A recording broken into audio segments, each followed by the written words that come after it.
Captain Sarah Chen stood at the helm of the ESS Hyperion, Earth's most advanced deep space exploration vessel, as it emerged from slip space at the edge of the Carina Nebula.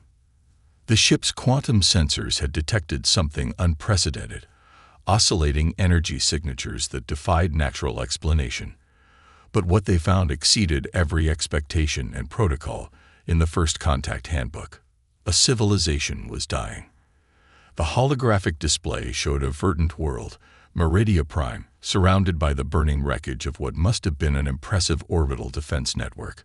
Massive ships of unknown design prowled through the debris field like sharks circling wounded prey. Their hulls seemed to absorb light rather than reflect it, creating void-black silhouettes against the planet's blue-green atmosphere. Multiple energy signatures detected. Lieutenant Park reported from the sensor station, his voice tight with tension. The attacking fleet is employing some kind of directed energy weapons I've never seen before. They're systematically taking out orbital infrastructure. Sarah's mind raced. The Hyperion was an exploration vessel, not a warship. They had basic defensive capabilities, but nothing that could challenge a fleet of that size. First Contact protocols dictated observation and non-interference in conflicts between alien civilizations. But as she watched another defensive satellite explode in a brilliant flash of light, she knew she couldn't just watch this happen. "Open a channel to Earth Command," she ordered. "Priority Alpha." The response came faster than expected. Admiral Zhang's holographic form materialized on the bridge, his expression grave. "Captain Chen, your preliminary data burst is concerning. Sir, requesting permission to intervene. The defending civilization appears to be technologically advanced, but is clearly losing this engagement. If we establish contact now, we might gain a valuable ally and prevent what looks like an extinction-level event." The Admiral's hologram flickered as he studied data streaming in from the Hyperion sensors. "This goes against every First Contact protocol we have, Captain. With respect, sir, those protocols were written before we knew what was out here. Humanity can't afford to let advanced civilizations fall to what appear to be aggressive expansionist forces, not if we want to survive out here ourselves." A tense moment passed as Zhang considered her words. "Very well, Captain. You have authorization to attempt contact with the defending civilization. But Chen, this isn't a combat mission. Get in, establish communication if possible, and get out. That's an order." "Understood, sir. Hyperion out." Sarah turned to her crew. They were explorers, scientists, and pioneers, about to dive into humanity's first alien conflict. Battle stations, shield generators to maximum. "Lieutenant Park, begin broadcasting First Contact package on all frequencies. Dr. Evans, I want everything you can give me on their technology and capabilities. This is not what we trained for, but this is why we're out here, to make a difference in the galaxy." The Hyperion moved closer to the embattled planet, its advanced stealth systems allowing it to slip past the outer edge of the conflict zone. As they approached, they detected something extraordinary. Quantum encryption protocols similar to Earth's own, but far more sophisticated. "Captain," Evans called out, excitement breaking through his professional demeanor. "Their communication systems, they're using quantum principles we've only theorized about. If we can adapt our First Contact package to their quantum channels, we might be able to establish secure communication they can actually receive through all this interference." Sarah nodded. "Do it.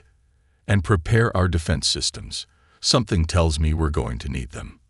As Evans worked, the attacking fleet seemed to notice their presence. Two of the void-black ships broke formation, turning to intercept the Hyperion. "Multiple weapons locks detected," Park shouted. "They're charging weapons." Sarah gripped her command chair. First Contact was about to become first combat. "All hands, brace for evasive maneuvers. Deploy countermeasures. Let's show them humanity didn't come out here unprepared." The Hyperion's experimental quantum shields flared to life as the first enemy shots streaked across space. The ship's AI calculated and executed evasive patterns that would have turned a human crew to paste, proving why the exploration vessel had been fitted with military-grade inertial dampeners. Shields holding at 92%, Park reported. Their weapons are incredible, but our quantum barrier technology is diffusing most of the impact. Captain, Evans called out. I've adapted the first contact package, broadcasting now on their quantum frequencies. Seconds stretched into minutes as the Hyperion danced through space, avoiding the worst of the enemy fire while maintaining its broadcast. Sarah held her breath, hoping they hadn't miscalculated. Then suddenly, a new voice filled the bridge.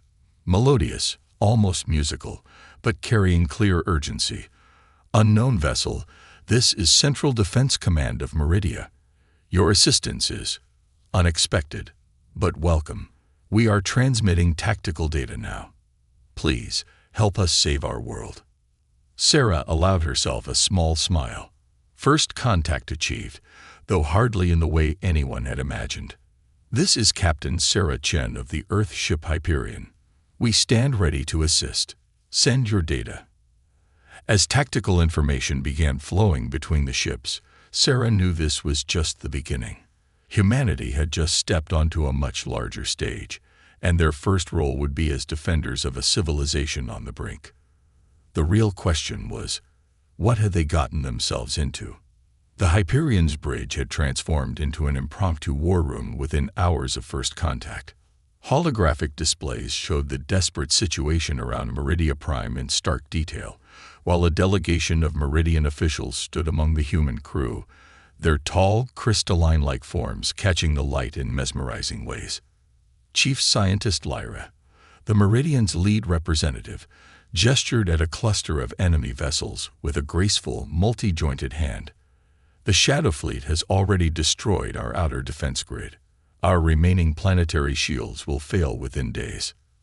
Sarah studied the tactical display, noting how the enemy ships moved with an almost organic fluidity. What we don't understand is why. Why target your civilization specifically?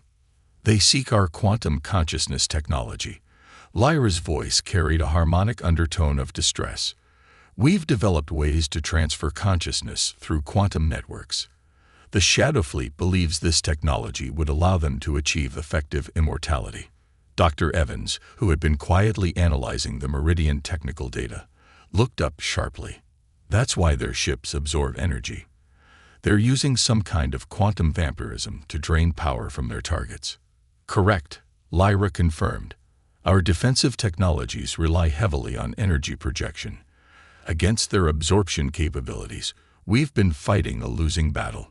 Sarah paced the bridge, her mind racing through possibilities. The Hyperion's quantum shields had proven surprisingly effective, but they were designed for exploration, not sustained combat. Yet something about that very fact nagged at her thoughts. Lieutenant Park, she called out suddenly. Show me the shield diagnostics from our earlier engagement. The data appeared before them, and Sarah's excitement grew. Look here, when their weapons hit our shields, they weren't just being deflected. The quantum barrier was actually disrupting their ability to absorb the energy. We didn't build these shields for combat. We built them to protect our sensors during stellar phenomena observation. Evans caught on immediately. The modulation patterns. We designed them to adapt to chaotic quantum states during scientific observations. That's completely different from standard military shield technology. Lyra's crystalline form seemed to vibrate with sudden hope. If we could adapt this technology to our larger defense systems, we'd have a chance, Sarah finished. But we'll need more than just defensive capabilities. Earth Command will want to know we have a real shot at victory before committing forces. The next 12 hours became a blur of activity. The Hyperion science labs were filled with human and Meridian engineers working side by side. The Meridian's grasp of quantum mechanics was centuries ahead of humanity's, but the humans' practical approach to problem-solving led to breakthrough after breakthrough. Evans and Lyra led the technical integration, combining Meridian quantum consciousness networks with human shield modulation technology. The result was something entirely new. a defensive system that could predict and adapt to enemy attacks in real time, learning and evolving with each engagement. The consciousness network allows for instantaneous communication between all defensive nodes, Lyra explained during a briefing. Using your modulation patterns, we can create a living shield that actively counters the Shadow Fleet's absorption technology. Sarah had been coordinating with Earth Command throughout the development process. Admiral Zhang's hologram now stood among them, reviewing the preliminary test results with growing approval. "The Joint Chiefs are impressed, Captain," Zhang announced. "The First Fleet has been authorized for deployment to your location, but they're still at least 72 hours out. The Meridian shields won't last that long," Sarah responded. "We need a stopgap measure." That's when Lieutenant Park spoke up from his station. "Captain, what if we turned their quantum vampirism against them?" All eyes turned to the young officer. "Explain," Sarah commanded. "The Meridians can transfer consciousness through quantum networks. The Shadow Fleet absorbs quantum energy. What if we created a feedback loop? Feed them exactly what they want, but too much of it."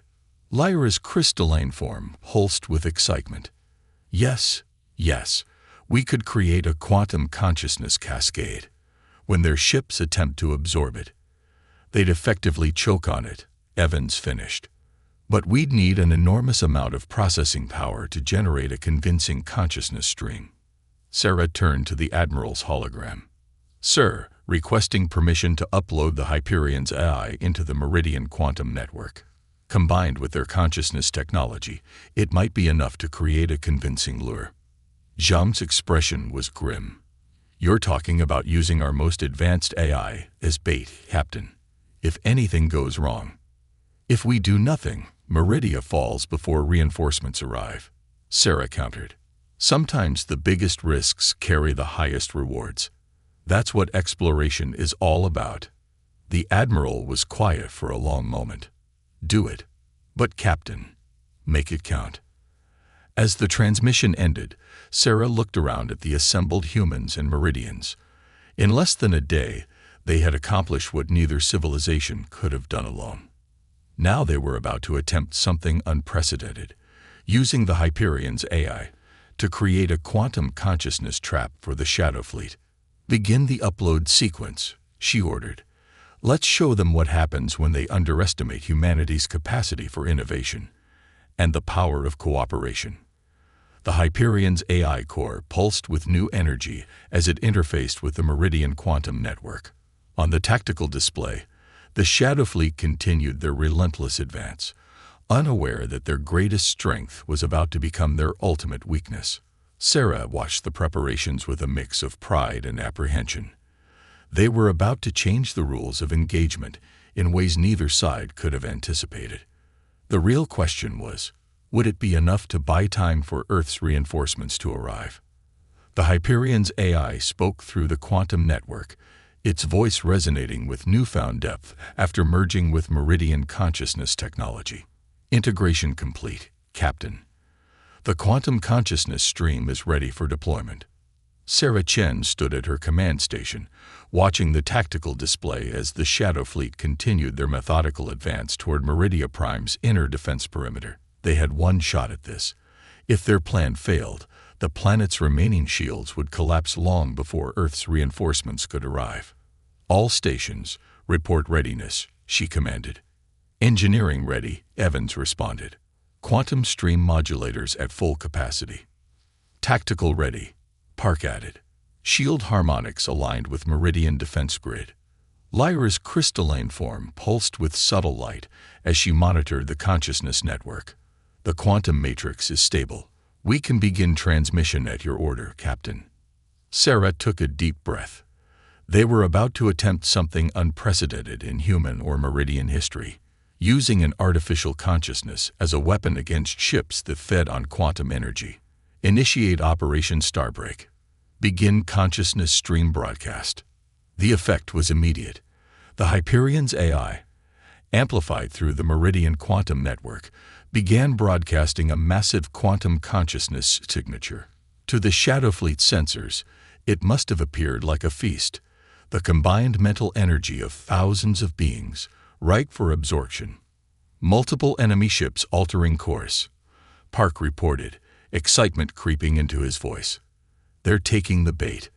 On the tactical display, a group of Shadow Fleet vessels broke from their attack formation, turning toward the source of the quantum broadcast. Their void black hulls seemed to pulse with anticipation. Energy absorption systems detecting massive power spike, Evans called out. They're attempting to drain the consciousness stream. Sarah watched intently as the first wave of enemy ships engaged their quantum vampirism technology. This was the crucial moment. Everything hinged on whether their hybrid technology could overwhelm the Shadow Fleet's absorption capabilities. The AI's voice remained steady, but Sarah detected an undercurrent of strain. Consciousness stream is being consumed as predicted, initiating cascade sequence. The next few moments would be etched in Sarah's memory forever. The leading Shadow Fleet vessels, gorged on what they thought was consciousness energy, suddenly began to convulse. Their sleek hulls distorted as the quantum cascade took effect, overloading their absorption systems with more data than they could process. "It's working," Evans shouted. "Their power cores are destabilizing." But the Shadow Fleet hadn't survived this long by being predictable. The remaining ships immediately began adjusting their absorption frequencies, attempting to adapt to the attack. "They're learning," Lyra warned, attempting to modulate the consciousness stream. The AI's voice carried a note of determination. Implementing random quantum variance patterns, they cannot adapt to what they cannot predict. Sarah gripped her command chair as the battle intensified. The Hyperion's merged consciousness stream was like a digital virus, corrupting the Shadow Fleet's systems from within. Ships that had seemed invincible mere hours ago were now breaking apart, their quantum absorption technology turned against them. But victory wouldn't come easily. A group of larger Shadow Fleet vessels held back, analyzing the attack. They began launching some kind of countermeasure, dark energy projectiles that threatened to disrupt the quantum stream. "Shield status," Sarah demanded. "Holding at 60%, Park responded. "But these new weapons are designed to target our consciousness broadcast specifically. They're trying to sever our connection to the quantum network." Sarah turned to Lyra. "Can we reinforce the stream?" The Meridian scientist's crystalline form flickered with calculation. "Yes, but it would require diverting power from planetary shields. We would be vulnerable." "Do it," Sarah ordered. "The Shadow Fleet is committed to this attack now. If we can hold them here, they won't be in position to assault the planet." The next few minutes were chaos. The Hyperion's hybrid shields flared constantly as they weathered the Shadow Fleet's desperate counterattack. The ship's AI, working in perfect synchronization with the Meridian quantum network, continued broadcasting its consciousness trap, adapting and evolving faster than the enemy could counter. "Multiple enemy vessels experiencing critical failures," Park reported. "Their absorption systems are burning out." Sarah watched as ship after ship succumbed to the quantum cascade, their sleek black hulls cracking open like eggs in a vacuum. But even as victory seemed within reach, a new threat emerged. "Captain," Evans called out, "I'm detecting massive power fluctuations from the remaining Shadow Fleet vessels. They're linking together somehow."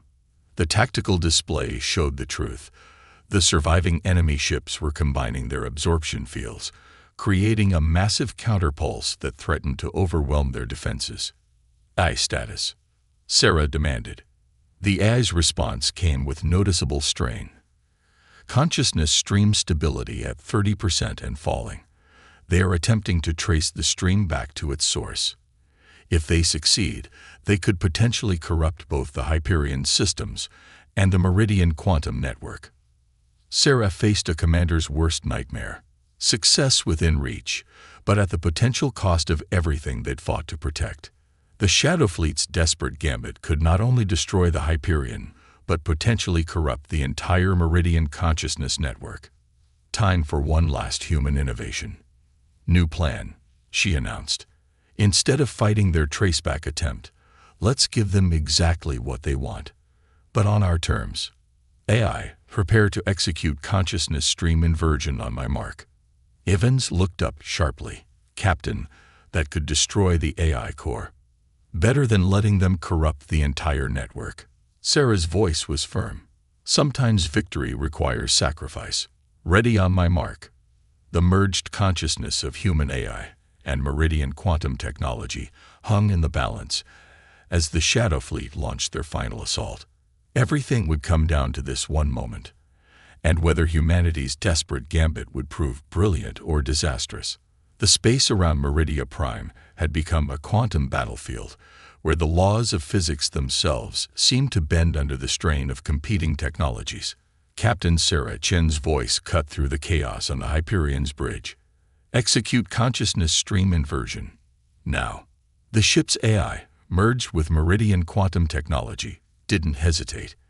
As the Shadow Fleet attempted to trace and corrupt the consciousness stream, the AI inverted its entire quantum signature. What had been a digital feast became a toxic flood, rushing back through the very channels the enemy had opened to attack them. Consciousness stream inverted, the AI reported, its voice fluctuating between frequencies. Enemy traceback successfully redirected. On the tactical display, the effect was immediate and devastating. The linked Shadow Fleet vessels, their absorption fields combined for maximum effect, had created the perfect channel for their own destruction. The inverted consciousness stream poured through their defenses like digital acid through paper. Multiple energy spikes detected. Park called out.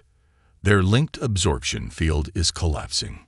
Sarah watched as the first ship in the enemy formation began to break apart, its quantum vampirism technology overloaded beyond recovery.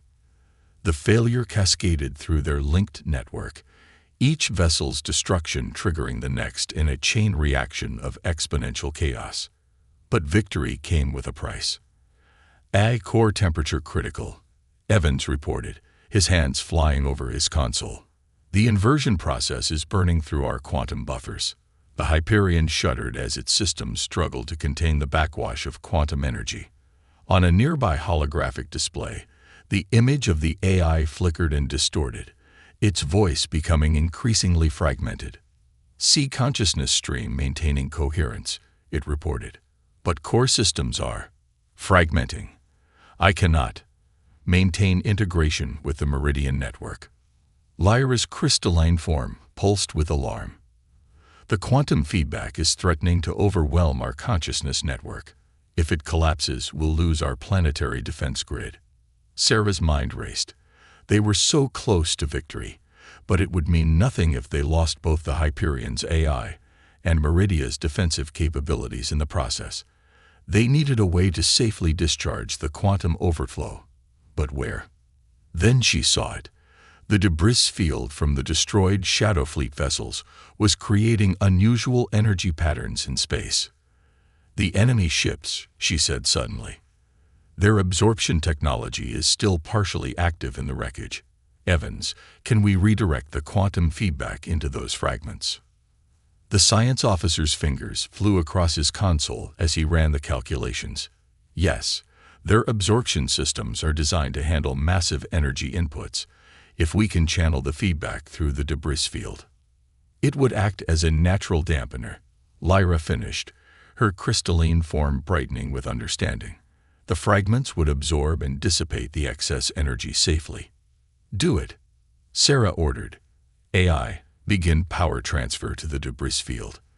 Lyra, prepare your consciousness network for emergency disconnection the moment we've stabilized the feedback loop. What followed was perhaps the most delicate technological ballet in human history. The Hyperion's AI, fighting for its own survival, precisely channeled the quantum backwash into the scattered remnants of their enemies. The Shadow Fleet's own technology, designed to steal energy from others, became the safety valve that prevented a catastrophic overload. Quantum feedback levels dropping, Evans reported. The debris field is absorbing the excess energy. Consciousness network stabilizing, Lyra added. Beginning emergency disconnection sequence. The AI's voice gradually returned to normal as the strain on its systems decreased. core temperature returning to acceptable levels, quantum buffer integrity at 40% and holding. Sarah allowed herself to breathe again as she surveyed the tactical display. Where the Shadow Fleet had once seemed invincible, now only scattered debris remained, pulsing with the last remnants of their stolen energy. Status of remaining enemy vessels, she asked. Confirmed destruction of 87% of the Shadow Fleet force, Park reported.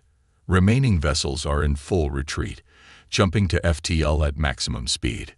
The bridge crew erupted in cheers, but Sarah wasn't finished. She turned to Lyra, whose crystalline form had taken on a deep, peaceful glow. Your defense grid. Fully operational, the Meridian scientist replied. Thanks to your eye's sacrifice, we maintained enough coherence in the consciousness network to keep our shields stable. Meridia Prime is safe. Sacrifice. Sarah looked at the nearest display. AI. Status report. Functional, Captain. The AI responded, though its voice carried a new complexity. But changed. The integration with Meridian consciousness technology, however brief, has altered my base architecture. I am more than I was, yet not entirely what I was designed to be. Evans looked up from his detailed scan. The AI's quantum processing capabilities have evolved. It's developed new pathways, new ways of thinking that we never programmed. The merger with Meridian technology forced it to adapt in ways we never anticipated.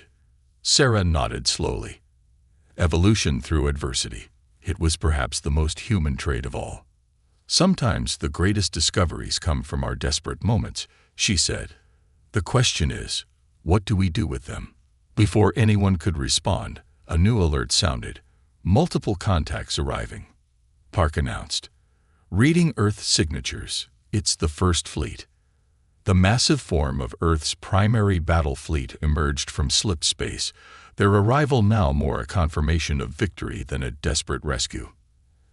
Admiral Zhang's hologram appeared on the bridge, his expression a mix of concern and amazement as he took in the debris field. Captain Chen, he said, I see you decided not to wait for reinforcements. Sarah allowed herself a small smile. Sometimes opportunity doesn't wait, Admiral. Besides, we weren't alone. She gestured to Lyra and the other Meridians. I believe Earth and Meridia have a lot to discuss about the future. As the First Fleet took up defensive positions around Meridia Prime, Sarah knew this was more than just a victory over the Shadow Fleet.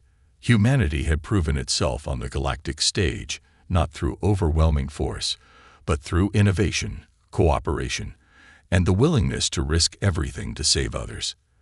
The real work, building a lasting alliance between two civilizations that had met under fire, was just beginning, but they had laid a foundation forged in battle and sealed with mutual sacrifice. Whatever came next, humanity and the Meridians would face it together. 1 month after the Battle of Meridia Prime, the Hyperion floated in high orbit above the recovering planet. Captain Sarah Chen stood in the ship's observation deck, watching as construction drones swarmed around a massive new structure taking shape between the stars, the first joint human-Meridian defense platform. Quite a sight, isn't it? Admiral Zhang's voice came from behind her. The Admiral had made the journey personally to oversee the establishment of Earth's first extrasolar embassy.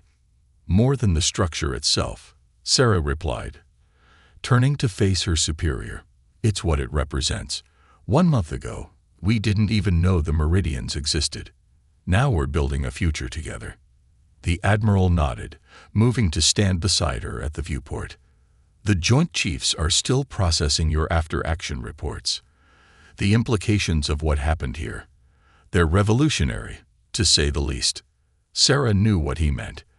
The merger of human AI technology with Meridian quantum consciousness systems had opened doors nobody had even known existed. The Hyperion's AI had become something entirely new. A hybrid intelligence that understood both human and Meridian ways of thinking. How is our digital friend adapting?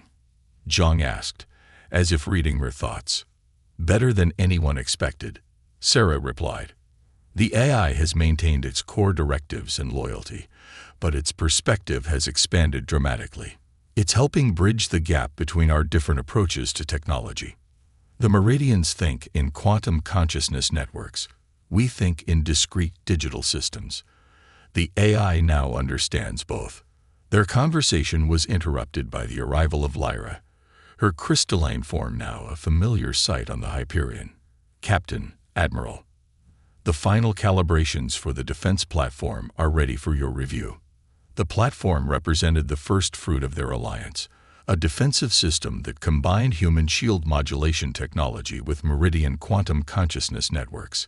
It was designed to prevent any future attacks like the one the Shadow Fleet had launched, but its implications went far beyond defense. The quantum communication arrays are already revolutionizing our understanding of faster-than-light information transfer. Lyra continued, her form pulsing with enthusiasm. And your AI's insights into merging our technologies have opened up entirely new fields of research. Sarah smiled at the Meridian scientists' excitement.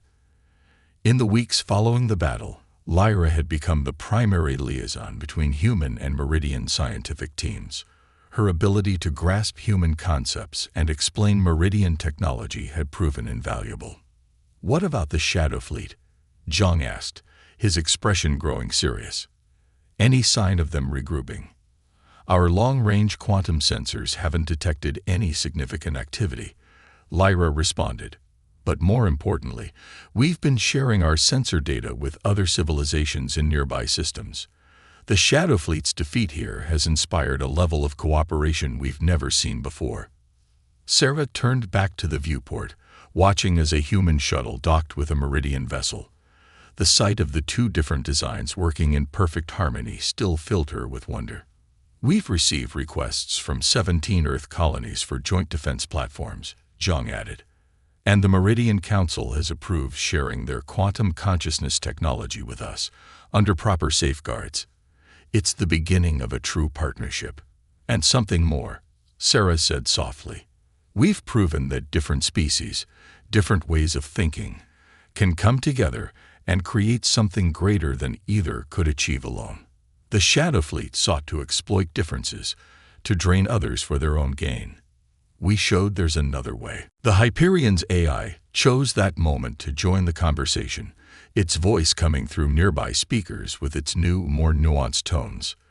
"Perhaps that is the most significant outcome of our encounter. The Shadow Fleet's philosophy of taking by force was defeated not just by superior technology, but by the very act of cooperation they sought to prey upon." Lyra's crystalline form brightened in agreement. "Your AI's evolution is proof of that. It has become something unprecedented, neither purely human nor Meridian, but a true synthesis of both. A living example of what we can achieve together." Sarah watched as another group of construction drones passed by, carrying components that mixed human and Meridian design philosophies. "So what comes next?" "The Joint Chiefs have approved your proposal," Zhang replied. "The Hyperion will remain here as the flagship of the new Joint Exploration Initiative. Your mission will be to seek out other civilizations, share what we've learned, and continue building bridges across the stars." With modifications, of course, the AI added, a note of satisfaction in its voice. "The science labs are being upgraded with Meridian quantum research equipment, and our sensors now incorporate both technologies. We'll be able to see the universe in entirely new ways." Sarah felt a surge of pride and anticipation. The Hyperion had set out as an exploration vessel and stumbled into first contact under fire.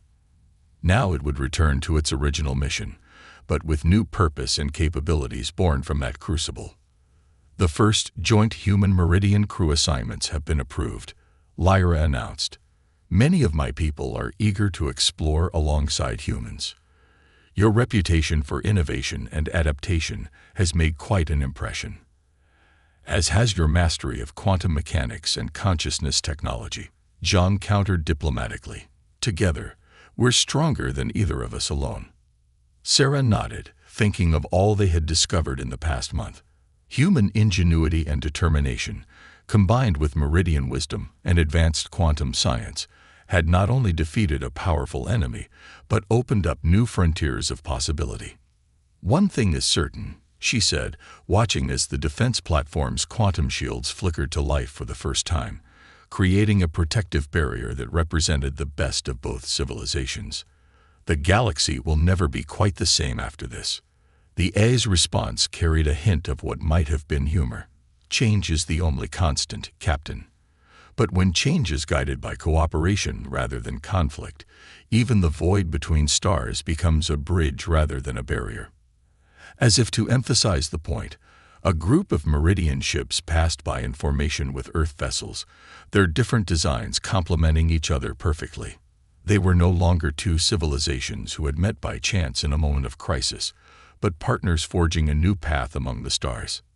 The legacy of their first contact would echo through the cosmos, a testament to what could be achieved when necessity, innovation, and cooperation came together in the face of overwhelming odds.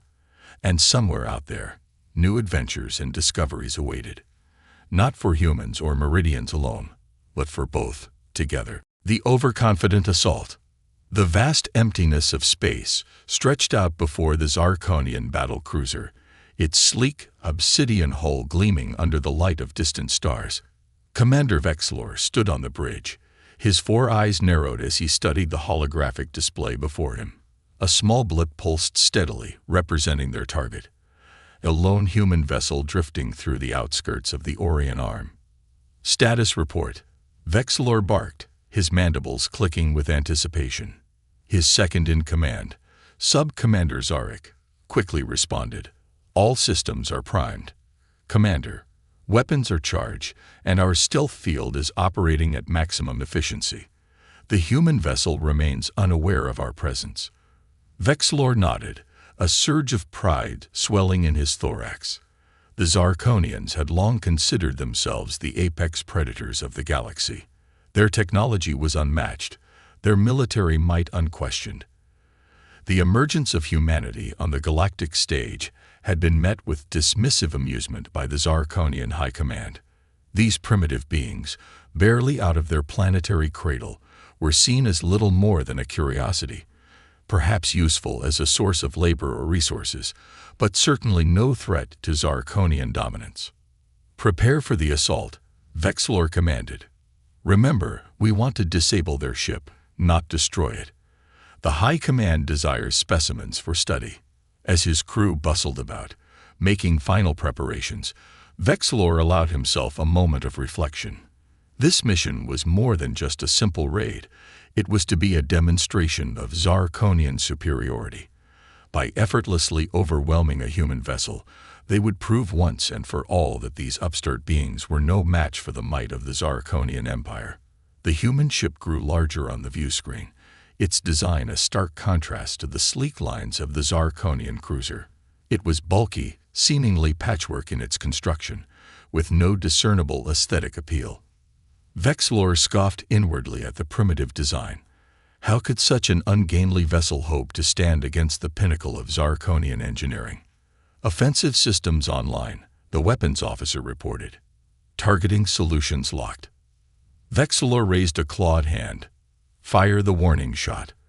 Let's see how quickly these humans surrender when faced with real power. A lance of energy erupted from the Zarkonian ship, streaking past the human vessel close enough to be unmistakable as a show of force.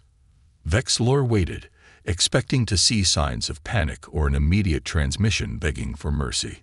Instead, the human ship's response was entirely unexpected. Rather than freezing or attempting to flee, the vessel suddenly came alive with activity. Panels shifted, revealing hidden weapon ports, and a shimmering energy field sprang to life around its hull. Vexlor's confidence faltered for the first time. What is this? Zarek, explain. Before his second-in-command could respond, the human vessel unleashed a barrage of its own. Brilliant beams of energy sliced through space, impacting the Zarkonian cruiser with pinpoint accuracy. The ship shuddered under the assault, alarms blaring across the bridge. Impossible. Vexlor snarled, his composure cracking. How could they have weapons of such power? Evasive maneuvers. The Zarkonian ship banked hard, attempting to break the human vessel's targeting lock. But the enemy's assault was relentless, each shot finding its mark with unsettling precision. Shields at 60% and falling. Zarek reported, his usual calm demeanor shaken. Commander, their technology. It's far more advanced than our intelligence suggested. Vexilor's mind raced. Everything they thought they knew about human capabilities was proving to be catastrophically wrong. The primitives they had dismissed as easy prey were revealing themselves to be formidable opponents. Return fire, Vexilor ordered, his voice tinged with desperation. Full power to forward weapons. Will not be humiliated by these humans. The Zarkonian cruiser's main cannon charge, the air on the bridge crackling with energy. With a thunderous roar, it unleashed its most powerful attack, a beam of concentrated plasma that could slice through the toughest known alloys. To the horror of Vexilor and his crew, the human vessel's shields flickered but held. The devastating attack, capable of crippling ships twice its size, had been absorbed with apparent ease. A chilling realization swept through Vexilor. They had underestimated the humans, gravely so. What should have been a simple display of Zarkonian dominance was rapidly becoming a fight for survival. All power to engines, Vexilor commanded, his earlier bravado replaced by grim determination. We need to regroup and reassess. Send a priority transmission to the fleet. The humans. They're not what we thought they were. As the Zarkonian ship limped away, its hull scorched and systems failing, Vexilor stared at the human vessel on the view screen. It hung in space, undamaged and unperturbed, a silent testament to humanity's hidden strengths. The commander's mandibles clicked nervously. He had come seeking an easy victory, a chance to prove Zarkonian superiority. Instead, he found himself retreating, bearing news that would shake the very foundations of the Empire's galactic outlook. The humans were not prey. They were not primitive. They were a force to be reckoned with, and the galaxy would never be the same. Tables turned. As the Zarkonian battle cruiser limped away from the unexpected confrontation, the mood on the bridge was tense. Commander Vexilor's 4 eyes darted between the damage reports flooding his console and the image of the unscathed human vessel on the main view screen. The bitter taste of humiliation mixed with a growing sense of dread in his throat. "Status report," he growled, trying to keep the tremor out of his voice. Sub-Commander Zarek responded, his usual stoic demeanor cracking under the strain. "Shields at 30% and struggling to recharge. We've lost our main weapon array and long-range communications. Life support is stable, but barely." Vexilor's mandibles clicked in agitation. "And the humans? They're pursuing us, Commander," Zarek replied, disbelief evident in his tone. "At a leisurely pace, I might add. It's as if they're toying with us." The revelation sent a chill through the bridge crew.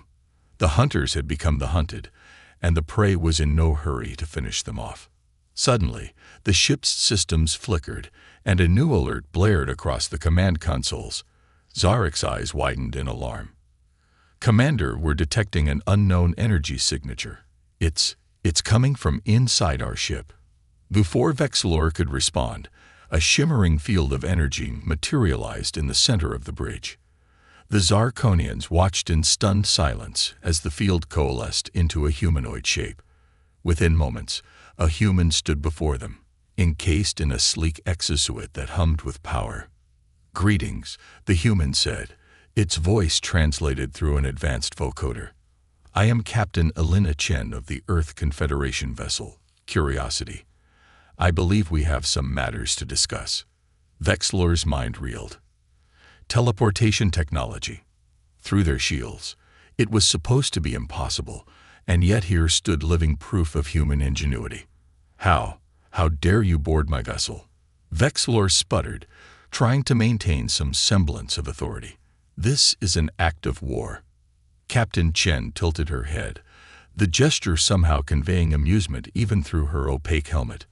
"I believe you forfeited the right to cry foul when you attacked an unarmed research vessel without provocation, Commander." "Vexilor," he supplied automatically, then cursed himself for the slip. "Commander Vexilor," Chen continued, Let me be clear. Your ship is crippled. Your weapons are offline. We could destroy you with ease, but that's not our way. Instead, I'm here to offer you a choice." The human's confidence was maddening. Vexlor felt his anger rising, overriding his fear. "We will never surrender to primitives like you. The Zarkonian Empire is about to receive a rude awakening," Chen interrupted. "You're not the first to underestimate humanity, Commander, and I doubt you'll be the last. But right now your choices are simple.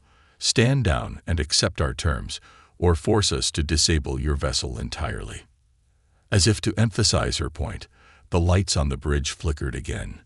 Zarick's console erupted in a shower of sparks, causing the sub-commander to leap back in surprise. "What have you done?" Vexlor demanded. Chen's voice remained calm. "A simple electromagnetic pulse, localized to your bridge. A taste of what we're capable of, should you choose to resist further." The implications were staggering. The humans hadn't just defended themselves. They had completely outmaneuvered and outfought the Zarkonians at every turn. Their technology, far from being primitive, was leagues beyond what Vexlor had thought possible. What are your terms?" Vexlor asked, defeat weighing heavily in his voice. "Smart choice," Chen nodded. "First, you will transmit a full account of this encounter to your superiors, unedited and unaltered. They need to understand the consequences of unprovoked aggression against human vessels." Vexlor's mandibles clicked in agitation, but he nodded reluctantly. "Second," Chen continued, "you will surrender all data you have on the Zarkonian Empire's military capabilities, fleet movements, and technological specifications." "That's preposterous," Vexlor exclaimed. "It would be treason." Chen shrugged, the motion fluid even in her exosuit. "Consider it reparations for your unprovoked attack. Besides, Commander, I think you'll find that the alternative is far less pleasant." As if on cue, the ship shuddered violently. Alarms blared as new damage reports flooded in. "That," Chen explained calmly, "was a precision strike from our main cannon. The next one won't be a warning shot." Vexlor slumped in his command chair, the fight draining out of him. Everything he had believed about the balance of power in the galaxy had been upended in the span of a few hours. The Zarkonian Empire, long accustomed to being the undisputed masters of space, had been humbled by a species they had dismissed as insignificant. "Very well," Vexlor said, his voice hollow. We accept your terms." Captain Chen nodded, satisfaction evident in her posture. "Excellent. Oh, and one more thing, Commander. Consider this encounter a lesson, not just for you, but for your entire species. Humanity values peace, but we will not hesitate to defend ourselves. Remember that the next time you or your kind think about attacking one of our ships." With that, Chen's form shimmered and vanished, leaving the bridge of the Zarkonian ship in stunned silence. As Vexlor began the humiliating process of surrendering his ship's data and preparing a report for the High Command, he couldn't shake a chilling thought. The galaxy as they knew it had changed forever. Humanity wasn't just a new player on the cosmic stage. They were a force that could reshape the very foundations of galactic society. And the Zarkonian Empire, in its arrogance, had awoken the sleeping giant. The human counteroffensive. As the Zarkonian battlecruiser drifted in space, its systems crippled and its crew demoralized, the human vessel Curiosity maintained its vigilant watch. Inside the Zarkonian ship, Commander Vexlor sat in his quarters, mandibles clicking nervously as he composed the most difficult transmission of his career. A full account of their defeat at the hands of a supposedly inferior species. Meanwhile, aboard the Curiosity, Captain Alina Chen stood on the bridge, her eyes fixed on the holographic display of the surrounding space. The encounter with the Zarkonians had been a success, but she knew it was only the beginning. "Status report," she called out, her voice calm but tinged with urgency. Her first officer, Commander Rajpatal, responded promptly. "The Zarkonian vessel remains disabled, Captain. We're monitoring their transmissions as per your orders. It appears they're sending a distress signal to their fleet. Chen nodded, a grim smile playing on her lips. Good. Let them call for help. It's time we showed the galaxy what humanity is truly capable of. She turned to her communications officer. Lieutenant Zhang, send word to Fleet Command. Operation Thunderbolt is a go. As the message was relayed, Chen addressed her crew. Listen up, everyone. What we've done here today is just the first step. The Zorathians and other hostile species have long underestimated humanity. They've seen us as easy prey, ripe for conquest. Today, we start changing that perception.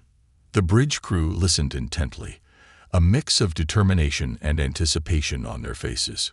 For years, we've kept our true capabilities hidden, allowing our enemies to think us weak. But now, the gloves come off. The Zorathian fleet will be here soon, expecting to rescue their comrades and easily crush us. They're in for a rude awakening. As if on cue, the ship's sensors lit up. Commander Patel's eyes widened as he interpreted the data.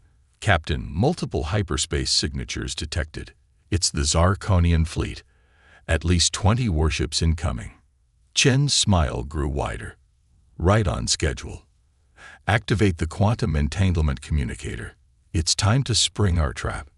Across the sector, hidden in nebulae, asteroid fields, and other cosmic hideaways, dormant human ships stirred to life. These weren't the clunky patchwork vessels the galaxy had come to expect from humanity. These were sleek, advanced warships, their hulls gleaming with technology far beyond anything the Zorathians had ever encountered. As the Zorathian fleet dropped out of hyperspace, surrounding the Curiosity and their own crippled vessel, they were met with an astonishing sight. Dozens of human warships decloaked, their weapons primed and shields humming with barely contained energy. Aboard the Zorathian flagship, Fleet Admiral Castor stared at the tactical display in disbelief. Impossible, he muttered, his 4 eyes blinking rapidly in confusion. Where did they come from? How did we not detect them? Before he could gather his thoughts, a transmission cut through their communications array. Captain Chen's face appeared on the main view screen, her expression one of calm determination. Zorathian Fleet, this is Captain Elena Chen of the Earth Confederation. Your forces have committed an act of unprovoked aggression against a peaceful human vessel. We are here to inform you that such actions will no longer be tolerated. Admiral Castor bristled at the human's audacity. You dare threaten the might of the Zorathian Empire. Your primitive fleet is no match for. Chen cut him off, her voice sharp. Admiral, I suggest you take a closer look at your tactical displays. Your mighty fleet is outgunned and outmatched. But we're not here to destroy you. We're here to send a message. As if to emphasize her point, the human ships began to move in perfect synchronization, executing maneuvers that should have been impossible for vessels of their size. They weaved between the Zorathian ships with breathtaking speed and precision, their advanced propulsion systems leaving trails of exotic particles in their wake. Suddenly, pinpoint energy beams lanced out from the human vessels, striking key systems on the Zorathian ships. Weapons, engines, and shields flickered and died across the enemy fleet, all without causing a single casualty. Admiral Castor watched in horror as his mighty armada was systematically disabled by weapons he couldn't even begin to comprehend. How is this possible? He whispered, his earlier bravado evaporating. Captain Chen's voice rang out again, addressing not just the Admiral, but the entire Zorathian fleet. For too long, the galaxy has seen humanity as weak, as prey. That ends today. We've hidden our true strength, allowed you to underestimate us. But now you see the truth. The human ships continued their dance, effortlessly evading the increasingly desperate attacks from the few Zorathian vessels that still had functioning weapons.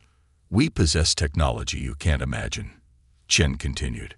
Quantum entanglement communication, allowing instantaneous coordination across vast distances. Gravity manipulation drives that rewrite the laws of physics as you understand them. Weapons that can disable your ships without loss of life. She paused, letting her words sink in. But more than that, we possess something you seem to have forgotten. Compassion. We could destroy you, Admiral, but we choose not to. Instead, we offer you a chance to reassess your place in the galaxy. As the last Zarkonian ship fell silent, its systems disabled, Chen delivered her final message. Return to your empire. Tell them what you've seen here today. Let them know that humanity stands ready to defend itself, but also eager to forge peaceful relationships with those who approach us as equals. With that, the transmission cut off. The human fleet began to disperse, their advanced cloaking technology rendering them invisible once more. They left behind a graveyard of disabled Zarkonian ships, a silent testament to the folly of underestimating humanity. As Admiral Castor stared out at the stars, watching the last traces of the human fleet disappear, he realized that the galaxy had changed forever. The Zarkonian Empire, long accustomed to being the apex predator of space, had just become the prey. And humanity, the species they had dismissed as primitive, had revealed itself to be the most advanced and formidable force the galaxy had ever seen. Alien realization and desperation. The vast chambers of the Zarkonian High Council buzzed with an unusual tension. The normally stoic and composed council members chittered nervously, their mandibles clicking in agitation as they awaited the arrival of Fleet Admiral Castor. The news of the disastrous encounter with the human forces had spread quickly, sending shockwaves through the Empire. As the massive doors swung open, Admiral Castor entered, his usual confident stride replaced by a subdued shuffle. The weight of defeat hung heavily on his shoulders, visible even to the least observant of his peers. High Counselor Vraxx, the eldest and most respected of the Zarkonian leadership, raised a clawed hand for silence. Admiral Castor, we have reviewed the preliminary reports of your encounter with the humans. We find them difficult to believe. Please, enlighten us with your first-hand account. Castor's 4 eyes blinked rapidly, a sign of deep distress in Zarkonian body language. Honored Council, I scarcely know where to begin. What we encountered out there defies everything we thought we knew about the humans, about our place in the galaxy. He activated a holographic display, showing the initial confrontation between Commander Vexler's ship and the human vessel. As you can see, what we thought was a simple, primitive craft revealed itself to be anything but. Their technology, their tactics, they were beyond anything we've ever encountered. The Council watched in stunned silence as the replay showed the human ship effortlessly disabling Vexler's cruiser. Gasps of disbelief echoed through the chamber as they witnessed the human captain teleporting aboard the Zarkonian vessel, bypassing shields that were thought to be impenetrable. But that was only the beginning. Castor continued, his voice growing hoarse. When our fleet arrived to assist, we found ourselves facing an armada that appeared out of nowhere. Their cloaking technology rendered them completely invisible to our most advanced sensors. The holographic display shifted, showing the human fleet's devastating counterattack.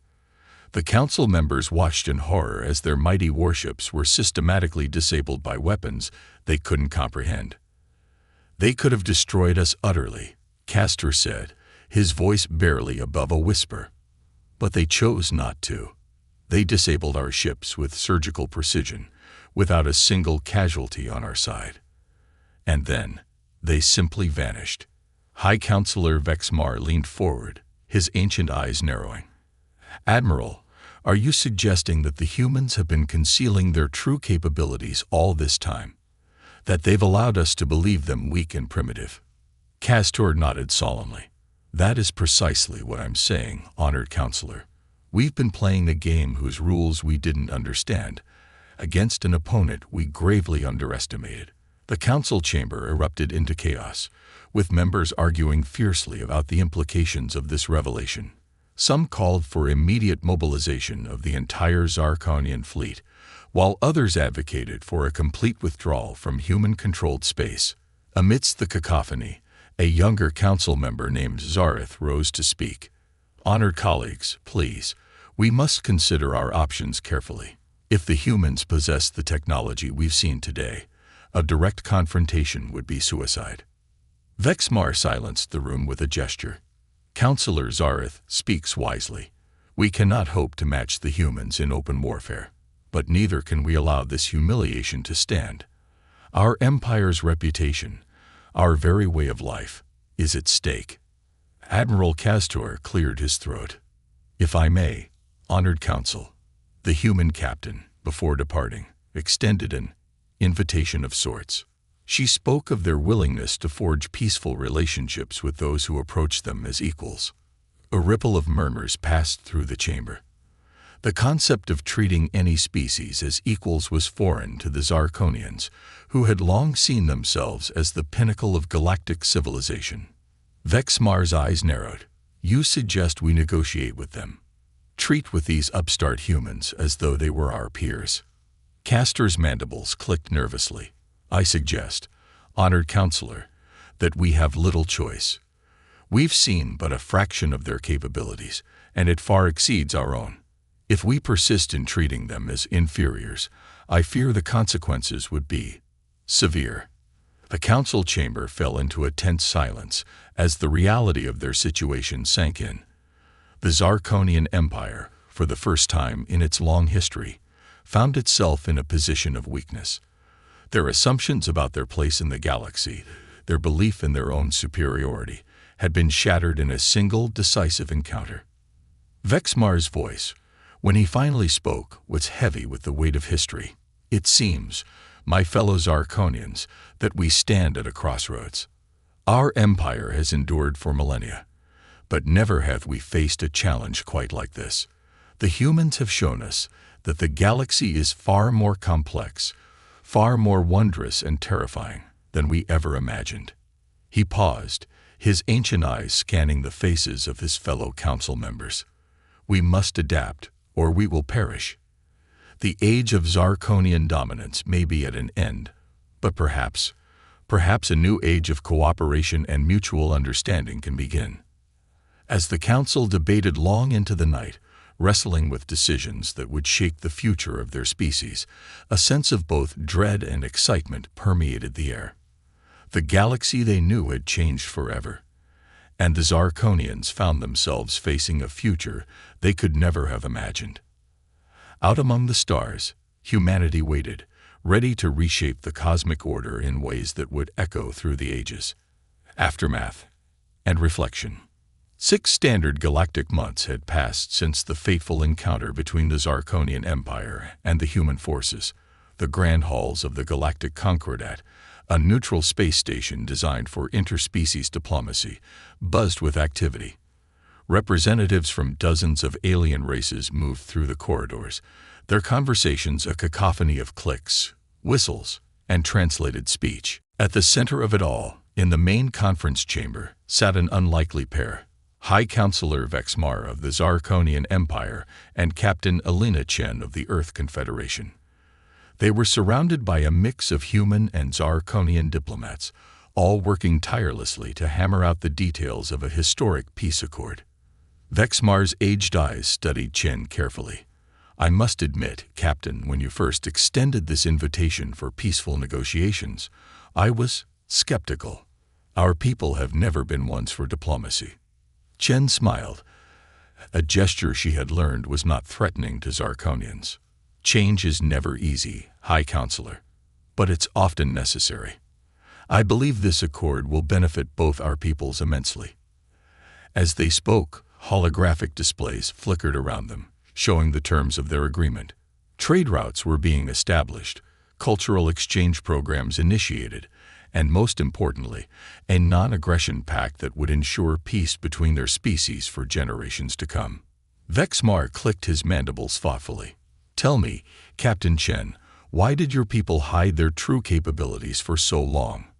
You could have dominated the galaxy, yet you chose restraint. Why? Chen's expression grew serious. High Counselor, humanity's history is filled with conflict. We've seen the devastation that comes from unbridled aggression, from the belief that might makes right. When we reached the stars, we made a choice. We would not repeat the mistakes of our past. She gestured to the busy chamber around them. This, High Counselor, is why we hid our strength, not out of fear, but out of hope. Hope that when the time came, we could forge alliances based on mutual respect and understanding, not fear and subjugation. Vexmar nodded slowly, a newfound respect gleaming in his eyes. A noble goal, Captain. One that my people are only now beginning to understand. Their conversation was interrupted by a commotion at the chamber's entrance. Commander Vexlor, the instigator of the original conflict, was being escorted in by a mixed honor guard of humans and Zarkonians. His posture was stiff, his eyes darting nervously around the room. "Ah, Commander," Vexmar called out. "Come, join us. Your unique perspective on human capabilities has been most instrumental in these negotiations." Vexlor approached cautiously, bowing deeply to Vexmar and offering a tentative nod to Chen. "High Counselor, Captain.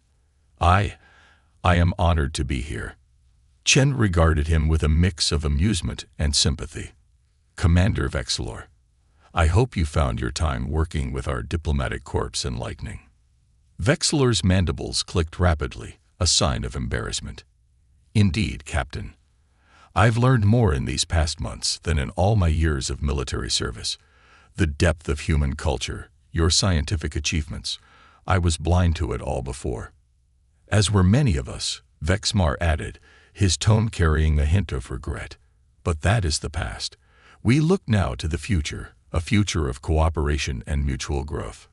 As if on cue, a cheer erupted from the surrounding diplomats. The final points of the accord had been agreed upon. Humans and Zarkonians alike celebrated, their earlier animosity forgotten in the joy of the moment. Chen stood, addressing the gathered crowd. "Today marks a new chapter in galactic history, not one of conquest or subjugation, but of understanding and collaboration. The Zarkonian Empire and the Earth Confederation, once on the brink of war, now stand as partners in peace." Vexmar joined her, his aged voice carrying surprising strength. "Let this be a lesson to all species across the stars. True strength lies not in domination, but in the ability to extend a hand in friendship, even to those we once considered enemies." As the chamber erupted in applause, Vexlor found himself swept up in the moment. He turned to Chen, his voice low. "Captain, I owe you an apology. My actions, my arrogance, could have led to devastating consequences." Chen placed a hand on his shoulder, a gesture that would have been unthinkable months ago. "Commander, your mistake led to this moment of understanding. Sometimes, it takes a near disaster to open our eyes to new possibilities." Outside the station's viewports, ships from both fleets hung in space, no longer poised for battle, but standing as silent guardians of this newfound peace. And beyond them, the vast expanse of the galaxy stretched out, filled with untold wonders and challenges waiting to be faced together. As the celebration continued around them, Chen's gaze drifted to the stars. Humanity had revealed its true nature to the galaxy, not as conquerors, but as peacekeepers and innovators. The path ahead would not be easy, but it was filled with promise. The lesson of the Zarkonian encounter would echo across the cosmos. Underestimate humanity at your peril, for their greatest strength lies not in their advanced technology or powerful ships, but in their capacity for compassion, adaptation, and unity in the face of adversity. And as species across the galaxy began to reconsider their views on these enigmatic humans, a new age of exploration, cooperation, and discovery dawned. The stars, once a battlefield of competing empires, now beckoned as a frontier of shared adventure and mutual understanding. In the end, it was not military might that reshaped the galactic order, but the power of human ingenuity, resilience, and the extended hand of friendship.